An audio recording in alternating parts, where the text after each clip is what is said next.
What's up, good people? It's Vincent, and I'm here to talk to the creative, their allies, and their adjacents.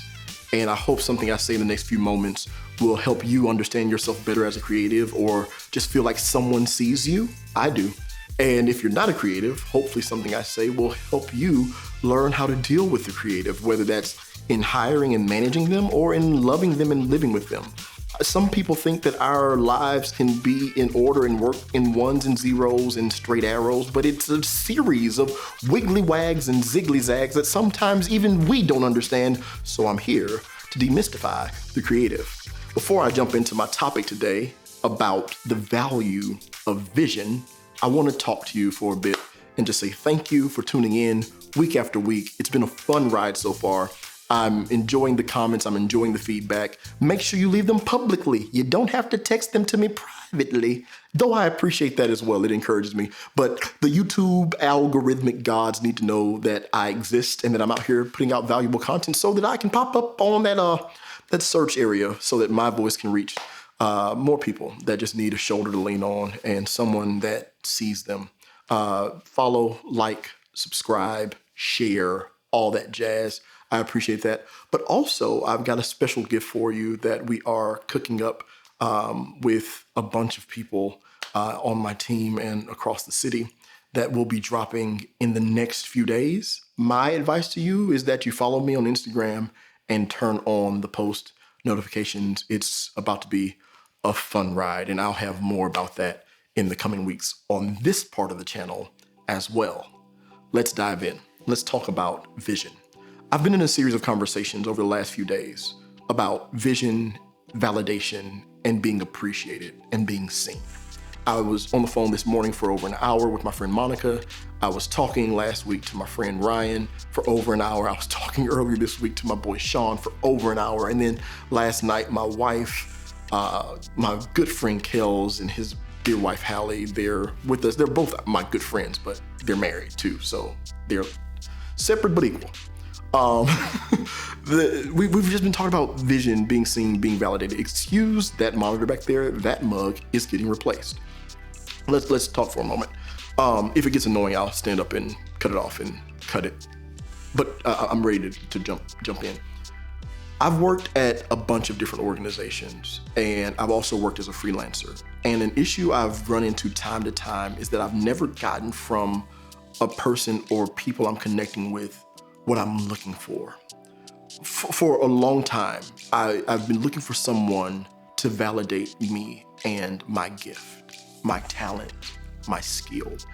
And though they are many, from production management to directing to producing to writing to developing to stage design, light design, technical direction, many, to speaking as a public orator and a minister within churches, also as the 2010 international champion in Berlin, Germany on the Texas Southern University debate team. More about that at 9. But regardless of that, and I don't want to mention the debate team in that. Well, I will, because those are places where I look for validation. I will say that the debate team, I found validation in getting awards and winning for my skill, and also in my dear mentor and a guy that I love dearly, Dr. Thomas F. Freeman, for which I named my production company, or renamed my production company, after his telephone extension at Texas Southern University, 7972. He did validate me. He held my hand and he told me he loved me. He told me he appreciated me. But I didn't get that from a lot of people. And I wonder if there's anybody watching me today that has created something or done something and was waiting on not just a check or posting my name, but for someone to really appreciate the gift, not that I can produce, but the gift that I am. There's this burden of validation on so many of us. And some people have graduated from that point. Some people are not burdened with validation. They're burdened with the ability to get out of their head what's in their head and into the world what's in the world, or what will be in the world. And that's cool for them. We can't all lock ourselves away and have sabbaticals and come out with art or designs or, what have you. Some of us literally are hoping for the right person to follow, hoping for the right person to call, for the right job to come our way so that we can express what we do in private. There are a lot of creatives that are being paid to gig and not being paid to have vision. And I want to come and deal with that for a few moments. As I looked at my personal life and as I vented to dear friends about that, I realized that Monica, she was like, Vincent, I don't understand why you have this problem. Like, how do you have this problem? You have a great father, you have a great family, people support you, your wife's great. Why are you heartbroken over certain people not seeing you? And I had to tell her my story about the church I grew up in. I felt unseen by leadership. The church I went to after that, where I became a media person and an assistant youth pastor, I felt unseen by leadership. The church I went to after that, where I was a youth pastor and a media director, I felt unseen by leadership. And no matter if somebody gives you a title or a check or pats you on the back or gives you a microphone and a platform or whatever that looks like in your world, there's a difference between having platform or power and being seen. And it hurts to be relegated to just a person that can do a job when you realize, crap, you don't see me. You see me as a means to an end. You don't see the vision that I am. And I believe that vision and validation are directly connected. And so you solve one by introducing the other. So the solve for lack of validation from outside the world is the validation you get within yourself and within the team you build that believe in your vision. And when I say vision, I don't mean like you want to build the next Apple, unless that's what you want to do, or Amazon or whatever. If that's what you want to do or what your building could become, that's great. If what you're building is just a dope nonprofit that does, things that aren't as big on scale, that's great as well. But regardless, very few of us operate in a way that we can execute that kind of thing alone. And if we can't execute it alone, it's for a matter of time, because as that thing scales, you've got to have the support structure there. You've got to. And so I've got 3 points that I want to make about vision, and I want to get out of your way. First thing is that vision is vicious if it's viewed as a threat.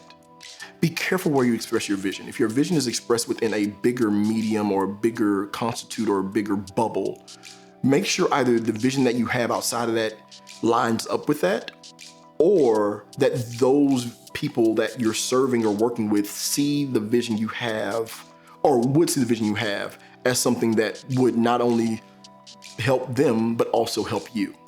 Or help you and also help them. Because rarely do you find people that have different visions wanting to help someone else's vision explode, especially freaking creatives.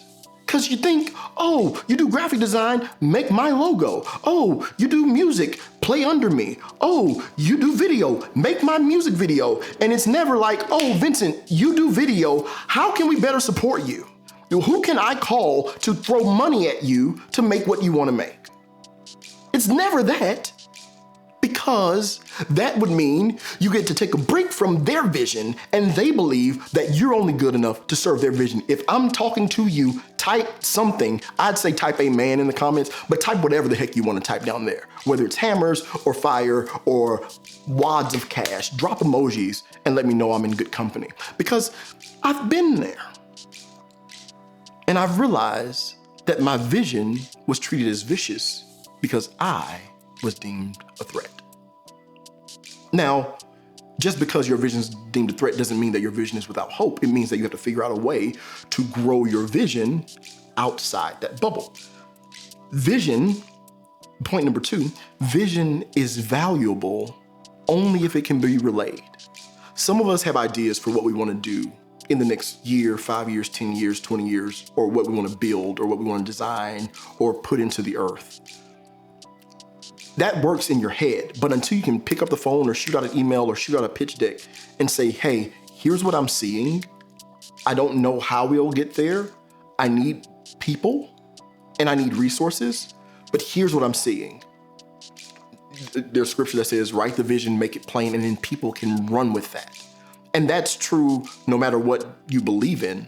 If it's clear and the marching orders make sense to people, it'll have value because that value can be relayed. And if people believe what you believe, they'll go with you where you want to go. So while vision can be vicious and deemed a threat, it also can be valuable if it can be relayed. And then finally, vision is vital if it can be adopted. Because just because you can say it does not mean that people automatically adopt it. You have to figure out a way it's going back. Or no, it's not going back, it's out of the warranty. It's going to the trash and we're buying a new one. You hear that, babe? You've got to learn how to find people that will adopt your vision as their own. And I don't want to find and hire people that are saying, Vincent, your vision is the most important thing in my life. I want to provide resources for people. I want to pay people and let them go and do what they would like to do. And I want to sow into other people resources and connect them with people and not be this guy that's like, I'm paying you to X, Y, or Z and nothing else. If I can be a conduit for you, it's imperative that I have to, especially considering how I've been burned in the past and what's got me here. It's important that you learn from those pains and pursue helping people, or else it's all for naught and you put someone else through what you went through. And so you find that people will make your vision vital to their everyday lives if they can adopt it. If this thing is impacting me directly, if it's impacting people I love or I care about directly, or if it's solving a problem that I care about directly, or if it meets a goal that I'm trying to meet, or if there's some kind of way that we can partner and cross paths, or if there's something about it that brings me joy and brings me life, I will adopt that vision as my own. And not necessarily saying that I'm part of the organization, but it also means I'll buy the t-shirt, I'll buy the sweatshirt, I'll buy the art piece, I'll buy the music, I'll go to the concert when the world opens up. People will adopt vision. They'll follow hashtags, they'll contribute, they'll read books, they'll read blogs if it's adoptable. And so you've got to be able to zoom out enough to say the vision for the next phase of me. Is it a threat to people that I'm arm in arm with right now? If so, I've got to open the door to get out of this, right? Or is it a threat because I haven't figured out how to relay it better, right? Because if I can relay it better, then maybe I'll get some buy-in. But I'll only get buy-in if it's adoptable and if it feels vital to other people, if other people feel like I have to contribute to this, I have to make this make sense, I have to. Every opportunity I get to say your name, I have to say your name. I have to drop your product. I have to share your post because it's vital to mankind, at least in our sphere of the world. I hope you got something out of that. It's important, it's imperative to surround yourself with people that don't see exactly how you see, that are willing to pull back any blinders, or blinders go here, pull back any blinders and look for what you see. And when they see it, pour into it. And when people stop pouring, you've got to pivot. You've got to pivot and you've got to find your tribe. Find people that eat, sleep, and breathe wanting people like you to succeed. I have a ton of good friends that say things like, Vincent, our destinies are intertwined. We're depending on you to figure it out because then we get to figure ourselves out more. And I can say the same things to them. And we all wear the burden of elevating the tribe. And that's only done with vision. So I leave you with two questions. One, is your vision relayable? Not relatable. Do you know how to relay your vision?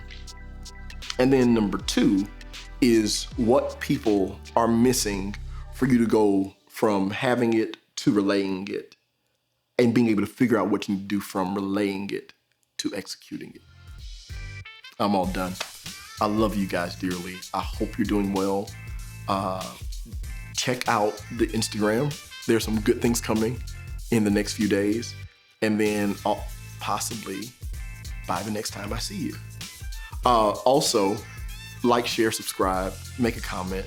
I'd really appreciate it. And you have no idea what something like this can do for a creative and how it can help somebody over a hurdle. With that being said, I'll see you next week. God bless you.